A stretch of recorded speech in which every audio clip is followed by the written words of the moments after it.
I'm providing a list of keyboard shortcuts that I'm recommending. I put a lot of thought into this, and it's really a complete system. I provided a PDF file that you can print out. It's a single page, and you can tape it up on the wall next to your workstation. You can copy this into your computer, whether you're on a Mac or a PC, and let me show you how to do that. That'll save you from having to type each shortcut, which is quite tedious. So on the Mac, there's no provision here in the preferences for importing a shortcut file like there is in Windows. Instead, you have to do it manually by placing a file in the right folder.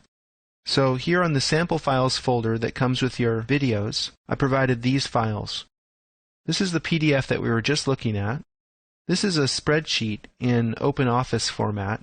You can use that if you want to change some of the shortcuts and print out the sheet again.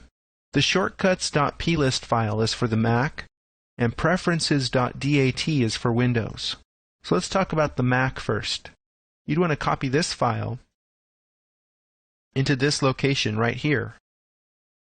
This is located on your computer, under your User folder, Library, Application Support, Google SketchUp 7, SketchUp, and there it is. So you can overwrite the file that's in there with this shortcut file.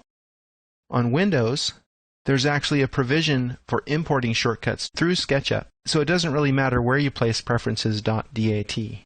But if you just want to be most organized, I'd recommend just placing it in this folder with the other DAT file, under C Program Files, Google SketchUp 7, Support. And then to use that, you have to go into SketchUp and go Window, Preferences, and then click on Import. Select that preferences.dat file, and you'll be good to go.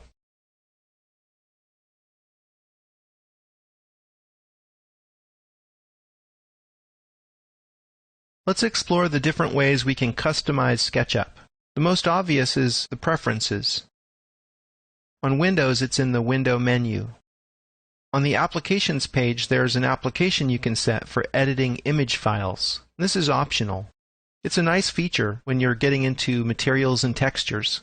You can click a single button in the Material window and send your texture to Photoshop for editing and retouching. When you save in Photoshop, it automatically reloads in SketchUp. We'll get into this more later. I just want to give you a general overview of where you can customize different settings. The drawing page has click style behavior and various things. Extensions are Ruby scripts that you can load and unload. And I've actually turned most of the Ruby scripts that I use into extensions. That way I don't have to hunt through the file system every time I want to use a specific tool. And I'll show you how to turn your Ruby scripts into extensions later. The General page has a variety of features. Here's a nice one. On the Mac, you can save your current window size and position by clicking this button. The next time you launch SketchUp, the window will be the same size in the same place. Unfortunately, that's not available on Windows. OpenGL just has some various settings. You've already seen shortcuts. And that brings us to templates. Templates are how you create a new model. We're looking at the architectural design feet and inches template right here on the screen.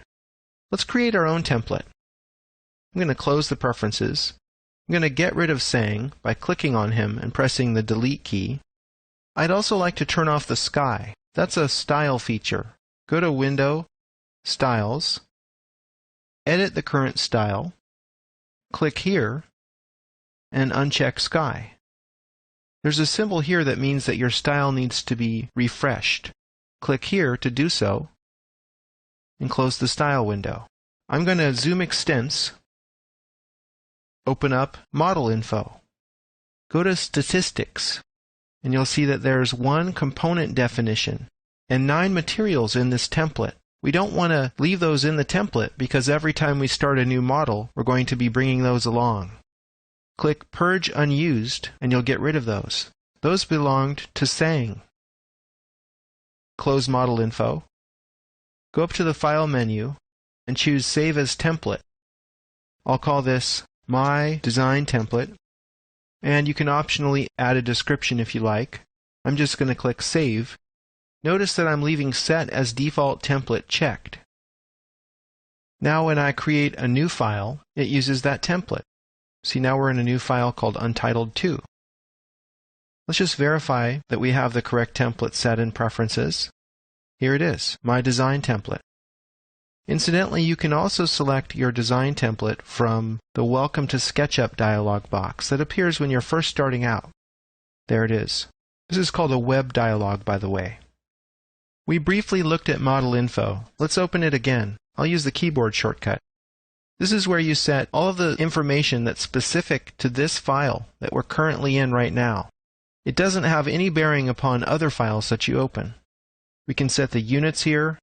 We can set up how your text and dimensions appear. You can claim credit for the model or for the components that you author. You can set up the geolocation and so on.